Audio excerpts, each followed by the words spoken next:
Hey everyone, how are you all? I hope you are all doing good. कैसे हैं आप सब? I hope सब बहुत अच्छे होंगे। और अभी आपने लेटेस्ट न्यूज सुनी ही होगी कि हमारे एमपी में एमपी टेट की वैकेंसी आ गई है, वर्ग 2 एंड वर्ग 3, जो कि अब होनी है एग्जाम उनका अपने ही टाइम पर। जैसे कि मैंने आपको पहले ही वार्न कर दिया था कि आपने यदि अभी तक स्टडी स्टार्ट नहीं की है तो आप अभी कर दीजिए, बिकॉज जुलाई और अगस्त में एग्जाम हो जाएगा। और देखो आज ही ये अभी 2 से 3 डेज पहले नोटिस भी आ गया होगा, तो अब बिना टाइम को वेस्ट करें आप अपनी स्टडी को स्टार्ट कर दीजिए।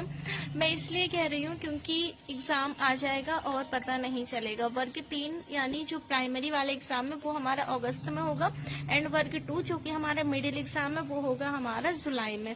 ये चीज आपको पता है? अच्छा, आप कौन अप्लाई कर सकता है ये चीज भी सुन लो।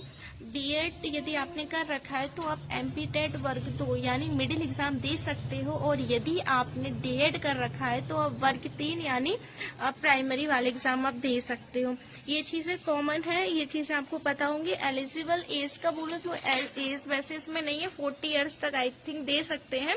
सो सबसे इम्पोर्टेंट चीज ये है कि आप अभी से तैयारी स्टार्ट कर दीजिए अपने एग्जाम की। आपका वही आएगा जो आपने सीटेट में पढ़ा हुआ है ना, हिंदी इंग्लिश जो भी आपका सब्जेक्ट है, मैथ्स हुआ, सोशल हुआ, यही सारी चीजें आएंगी। वर्ग 2 में सब्जेक्ट के अकॉर्डिंग आएगा, जैसे कि आपने ग्रेजुएशन में जो भी सब्जेक्ट कर रखा है उस सब्जेक्ट से ही आपको वर्ग 2 का फॉर्म फिल करना है। लाइक आप इंग्लिश से हो, हिंदी से हो, जिससे भी आपने किया हो। यदि आप साइंस बैकग्राउंड से हैं, बीएससी आपने किया है, तो फिर आप साइंस से फॉर्म फिल कर पाओगे। और आर्ट्स है, जैसे आपका इंग्लिश है, आपने 3 साल इंग्लिश पढ़ा है, तो फिर आपका इंग्लिश होना चाहिए। तो इस तरीके से कॉम्बिनेशन बनता है। एंड डीएलएड वालों के लिए कोई कॉम्बिनेशन नहीं है, उनको एग्जाम में सारी चीजें आएंगी। अभी हिंदी, इंग्लिश, मैथ्स, ये सारी चीजें आपके एग्जाम में आएंगी।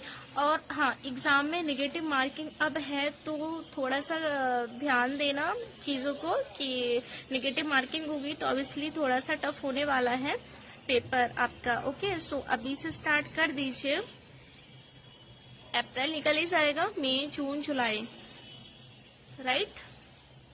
जुलाई में तो हमारे एग्जाम ही है। तो बुक्स की बात करूं मैं आपसे, इसके लिए मैंने एक लॉन्ग वीडियो बनाया है, वो जाकर आप देख लीजिएगा। एंड मुझे ये इन्फॉर्मेशन शेयर करनी थी, तो मैंने आपको बता दिया है कि एग्जाम फॉर्म कभी भी आ सकता है, इसी मंथ आ जाए, लास्ट अप्रैल तक आएगा, बट एग्जाम कंफर्म है और एग्जाम अपने टाइम पर ही होगी। ये सारी चीजें आप ध्यान में रखिएगा। Okay, thank you.